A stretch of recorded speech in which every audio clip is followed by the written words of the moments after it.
In my latest video, I received a lot of questions from you guys about how I go about filming 4-wheel drives and how I make the final product look so nice. Now, I had some conversations with some of you in the comments of that video, but I thought I'd make a video about how I film 4-wheel drives, because maybe it will explain it a bit better than some text on a screen.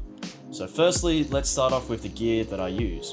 I film with two cameras. I have a Canon 5D Mark II and a Canon C100. The 5D Mark II being a DSLR and the C100 being a cinema camera.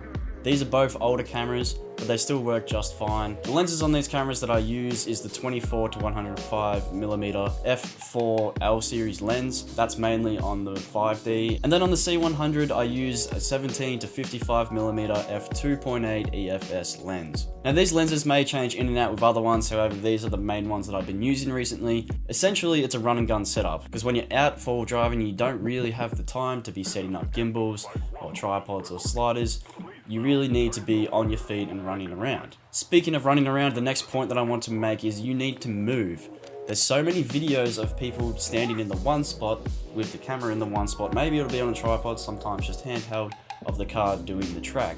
Now this is incredibly boring because you don't see what the actual track is like. You need to get down low. If there's a rock step, you can see how high that rock step is when compared to the car. If you move around, you get different shots of the track that the car is going up.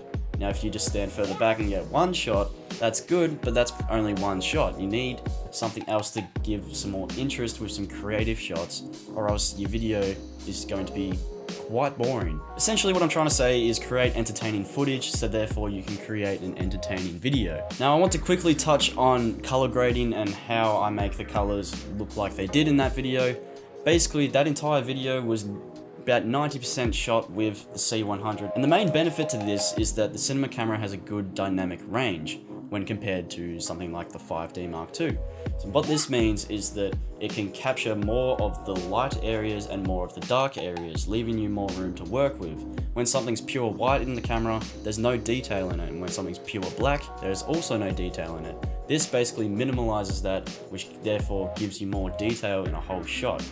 This especially comes in handy, which I pointed out in the vlog, that there is some light and dark areas with just the shadows from the trees, and on the 5D it didn't look as good as on the C100, because the C100 could kind of level out those shadows and highlights because it has better dynamic range. I hope that explains it. I might go into a different video more in depth about the technical aspects of the cameras. Essentially it was filmed all on the C100, and this gave me a flat color profile. What this allows me to do is give better dynamic range, which means I can do better color grading. The color grading that I do on this camera is quite intense. So for example, right now you're looking at the color graded shot, and then if I click my fingers, this is the original color that comes out of this camera.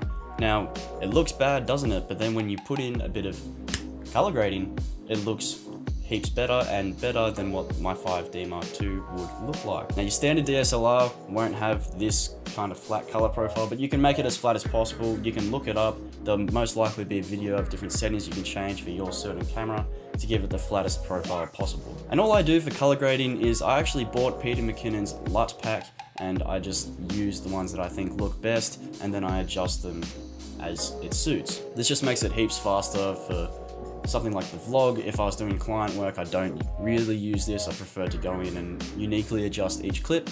But for the vlogs, LUTs are a great way to just quickly make your footage look really nice. And they're pretty cheap. I think I bought Peter McKinnon's pack for around $20. There's lots of different packs out there. You don't necessarily have to get Peter McKinnon's one, but that one will be linked in the description. But there's plenty out there. Just look them up on YouTube and you'll find them. That's it for this video. I hope this addresses all the different questions that you guys had about filming the 4-wheel drives in the previous video and the ones I've done before. Let me know down in the comments if there's anything else you want me to touch on, whether it's specific to 4-wheel drive videos or just anything else in general with filming and photography, and I'll try to get around to it. So yeah, remember to like, comment, and subscribe if you want to continue to watch my content, and I will see you in the next video. Catch you guys there.